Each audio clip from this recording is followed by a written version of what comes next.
Hello guys and welcome back to our lecture series. I'm Ted, your host, and for this lecture we're going to continue right where we left off discussing the early life and career of Thurgood Marshall. Where we last left off was Marshall's acceptance of the position at the head of the NAACP's Legal Defense and Education Fund, an office and a position that allowed him to attack Jim Crow directly. The last case we left off on was Marshall's first great victory, first great law victory against Jim Crow segregation, and that would be the Gaines case, in which he argued, led a suit on behalf of Lloyd Gaines against the state of Missouri. Missouri had denied Gaines admission to the state's official law school, with his race being solely the reason why, and they had defended their position using the Plessy case as precedent. Of course, the Plessy case was that with the infamous decision in 1896 that stated that it was legal, that it was okay to segregate the races as long as they were segregated in separate but equal facilities. And since there was no separate facility in Missouri, the state had to admit Gaines into the law school, since it was the only law school in the state. Now, from there we will jump to the Sipplewell case. Now, World War II interrupted the campaign against segregated education, as Marshall campaigned to help enlisted soldiers and sailors from hostile treatment in the Army and the Navy. Marshall made his first Supreme Court argument in 1943, winning an important ruling that struck down primary elections in which African Americans were excluded in Texas.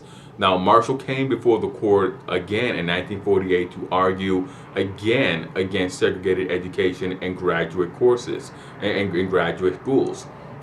His client was Lois Ada Sipplewell, a young woman who had graduated with honors from Oklahoma State College for Negroes and applied in 1946 to the state's all-white law school. Now, she was denied admission and promised that an all-black school with equal facilities would be established. The school was never established and never materialized, and Marshall filed suit in state court. Now, the Oklahoma judges relied again on the Plessy case, ruling to dismiss her suit, and Marshall later filed an appeal with the Supreme Court against the Oklahoma Board of Regents.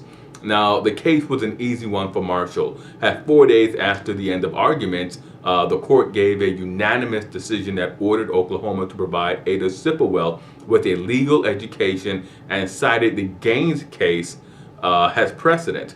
So Oklahoma responded by taping off a section of the state capitol building and calling it a law school. The pretend school had no library, no faculty, and Miss Sipplewell refused to be a pretend student.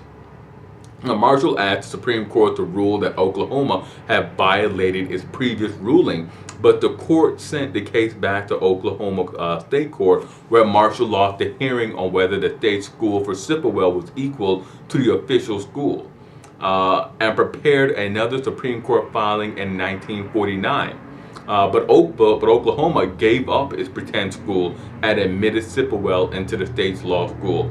After her admission, the Oklahoma State Legislature passed a law requiring education for African American students to be provided upon a segregated basis in segregated classrooms or at separate times. Now, the law school did not keep Sipplewell out of classrooms, but she had to sit 4 rows behind the other students under a sign that read colored. She was forced to eat in a separate chained-off area in the school's cafeteria, guarded by university policemen, by security men hired by the university. The Jim Crow vestiges, these Jim Crow vestiges really upset George McLaren, who himself was another student at the University of Oklahoma. He had been admitted into the Graduate School of Education in 1949, and after the university conceded defeat in the Sipplewell case, McLaren, who was in his 60s and had taught for decades at segregated schools um, within the state, and who himself at the time held a master's degree in education, now sought to pursue a doctorate degree in education. Now, McLaurin was forced into the hallway next to a sign that read "Reserved for Colored" to listen in on lectures. He could study at a colored desk in the library and eat at a colored table in the cafeteria, but only after the white students had finished their meals. And once a day, the white sign was removed from the men's room and replaced with a colored sign. Now, Marshall filed an appeal on McLaurin's behalf, which was defeated in state court and in federal court, and in the local federal courts.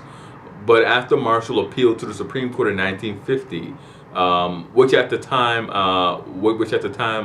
when they took the McLaurin case, the court was reaching a decision on another case that challenged legal segregation. And this case centered on Hyman Sweat. Now, Sweat was a postal worker who had been denied admission in 1946 by the University of Texas Law School at Austin. Texas did not have a separate law school for African Americans, and Marshall filed a suit in state court for Sweat against the university's registrar, a man named Painter. Now, Texas judges gave the university 6 months to provide Sweat with an education equal to those provided for European Americans. Charles McCormick, who at the time was the dean of the all-white school, authorized an all-Afro-American law school that would occupy 4 rooms in the university's basement. This separate facility for African Americans, or facility or school, would employ 4 part-time instructors while having no library. Marshall challenged McCormick's plans, and at a state hearing, McCormick testified that the 2 schools were equal in all quality and dignity. Now, the Texas judges agreed with McCormick that the schools were equal, and Marshall filed an appeal with the Supreme Court for Sweat. Hundreds of people lined up to get a seat in the Supreme Court chambers to listen in on this case. Marshall played on the sympathies of the audience as he countered a brief submitted by the state of Texas, and that was signed by the other states of the other old slave states of the Confederate States of America, arguing that school segregation reflected the wishes of all citizens in these states. Marshall countered that by saying that regardless of the feelings of the others, Sweat had a constitutional right to assert his right to equality without it being conditioned on the wishes of others. Price Daniel, the Attorney General of Texas, countered Marshall's statement by saying that if Sweat was given access to the law school, that African Americans would have to be given access to swimming pools, hospitals, and all other public places that were reserved for whites. And Price Daniel, he was making another play on the sympathies of segregationists, about people who would who may have been swayed by Marshall's constitutional rights, but on a much more personal level would not want really any facility to be integrated. Would not have an open mind to something like that. Daniel feared that Marshall would use a favorable ruling in this case as the basis to attack segregation across the Southeast. This is the fear that led all the other old slave states to rally together on Texas's behalf and sign that brief that Price Daniel submitted to the court. Now, the Supreme Court ruled in June of 1950 that the University of Texas had to admit Sweat into its law school, and Marshall had urged the court to overrule the separate but equal doctrine established in the Plessy case. Now, Chief Justice Vinson declined to do so. Hyman Sweat entered the University of Texas Law School, but he was not welcomed by his classmates. He found a cross burning next to his car, and his tires had been slashed. He missed several weeks from class due to an appendectomy, and his marriage fell apart due to the stress. By the end of his second year, his grades plummeted, and he flunked out of school. He flunked out of school, really just succumbing to the pressure, to the social and emotional pressures he was under. Now, Sweat later earned a degree in social work and worked for the Urban League for 20 years before he died in 1982. Now, the University of Texas Law School later initiated the Hyman Sweat Symposium on Civil Rights 5 years after his death, recognizing his courage. Now, Chief Justice Vinson also wrote the unanimous decision in the McLaren case, ruling that the fourth African American to occupy colored seats in university facilities was bound to impair and inhibit their ability to study, exchange views, engage in discussions with other students, and learn the art of law. Now, Vinson ordered the university to take down the colored signs, but McLaurin, like Sweat, never completed his doctorate at the university, but his fellow students later reflected on the positive experience he added to their classes. Now, the University of Oklahoma recognizes both George McLaren and Ada Sipplewell among its most distinguished alumni. In 1992, the Oklahoma governor named Sipplewell to the University Board of Regents, and Marshall's judicial victories in the border states played a pivotal role in forcing university to admit African American students to graduate programs.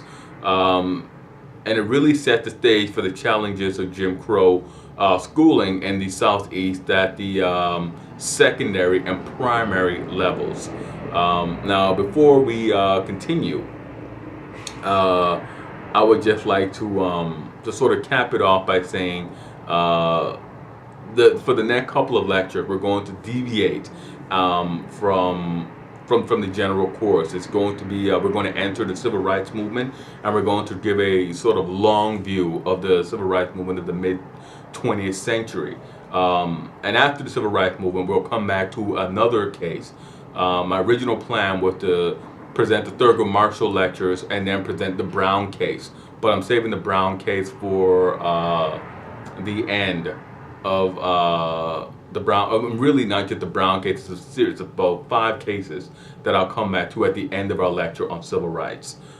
Just a sort of cap, a sort of foreshadowing cap on that. But hit like, subscribe, and comment. Let me know what you thought about this lecture, and I will see you guys next time as we continue our discussion on this mid-20th century civil rights movement.